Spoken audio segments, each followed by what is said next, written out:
મેથીનો છોડ તમે 30 દિવસમાં ઉગાડી શકો.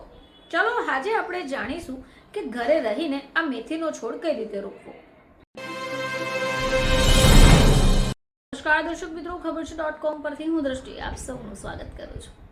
દર્શક મિત્રો, મેથીના ઔષધીય ગુણ આપણે સૌ કોઈ જાણીએ છીએ અને મેથી ખાવાથી શરીરને કેટલા બધા ફાયદા થાય છે તે વિશે પર પણ આપણે જાણીએ છીએ.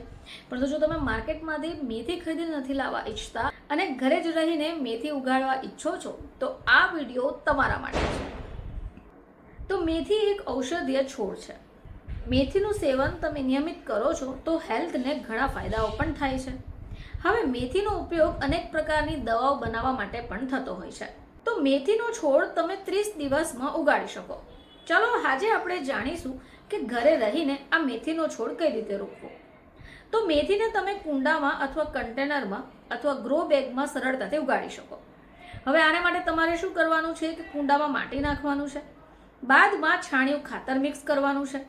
હવે આ જે છાણિયું ખાતર છે એ છોડ માટે ફાયદાકારક હોય છે. હવે આ બધી જ પ્રોસેસ થઈ જાય એટલે મેથીના દાણા લઈ લો, 1 દિવસ માટે એને પાણીમાં પલાળી રાખો. હવે આ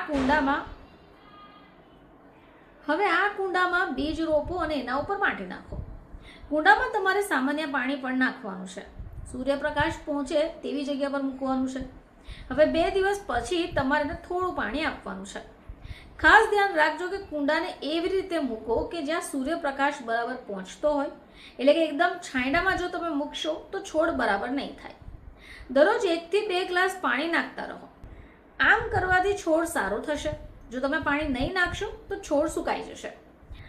આવી જ રીતે નવેમ્બર મહિનામાં તમે મેથીનો છોડ વાવો છો તો એ સારો થશે. હવે આના પાછળનું એક કારણ એ છે કે આ સમયે વાતાવરણમાં ઠંડક હોય છે. જે લોકોને હાઈ બ્લડ શુગર રહેતું હોય એમના માટે મેથી અનેક રીતે ગુણકારી છે. મેથીનો પાવડર બનાવી તમે એને દાળમાં કે શાકમાં પણ મિક્સ કરીને ખાઈ શકો છો.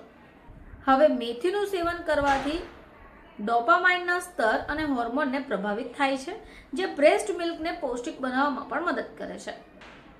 હવે આ સિવાય જો તમે પીરિયડ્સમાં દુખાવો રહેતો હોય તો પણ મેથી તમને ઉપયોગમાં આવી શકે. કોલેસ્ટ્રોલ કંટ્રોલ કરવામાં પણ મેથી ખૂબ મદદરૂપ થાય છે. તો દર્શક મિત્રો, હાલમાં જ નવેમ્બર મહિનો ચાલી રહ્યો છે અને જો તમે ઘરે રહીને મેથી ઉગાડવા ઈચ્છી રહ્યા છો તો આ એક બેસ્ટ ઓપ્શન કહી શકાય, કારણ કે નવેમ્બર માસના વાતાવરણમાં થોડી ઠંડક પણ હોય છે. ફરીથી તમારી સમક્ષ હાજર થઈશું. ત્યાં સુધી જોતા રહેજો ખબર છે .com.